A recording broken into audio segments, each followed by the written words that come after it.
Handa na daw bitawan ng Titan Ultra Giant Riser ang kanilang top player na si Joshua Monzon. Pero makakabuti ba ito sa kanilang team? Or lalabas lang na nagtatangk ang Titan para sa mas mataas na pwesto sa rookie draft sa susunod na taon? Sa tingin ko, mga ka-madness, hindi pa dapat i-trade agad ng Titan Ultra Giant Riser si Joshua Monzon. Maliban na lang kung makakakuha sila ng legit franchise at game-changing big man or kahit elite scorer na kapalit. Oo, may lumabas na rumor na gusto siyang kunin ng TNT Tropang 5G. At ayon sa reports, nag-offer daw ng package around Reynan Batak at Simon Enciso. Pero tinanggihan umano ng Titan dahil mas gusto nila si Jordan Heading sa usapan. Pero kung titignan natin, malabong kagatin din ng TNT Tropang 5G na bitawan si Jordan Heading kapalit ni Joshua Monzon.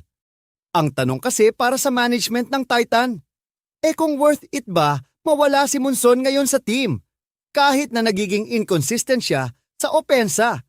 Mga ka-madness, reasons kung bakit parang hindi pa dapat bitawan si Joshua Monzon.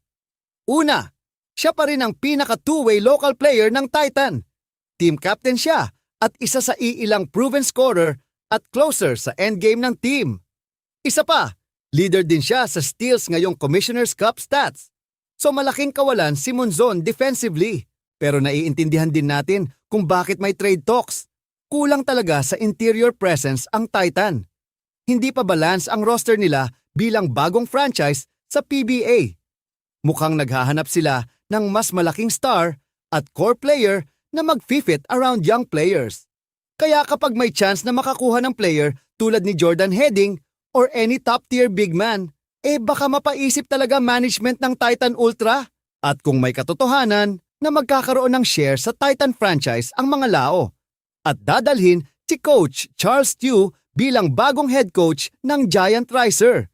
Di malayong magkaroon talaga ng balasahan sa lineup ng Titan Ultra at malaki ang magiging chance na gamitin ng strong group athletic ang medyo mataas pang value ni Joshua Monzon para makakuha ng magiging bagong franchise player ng kanilang koponan.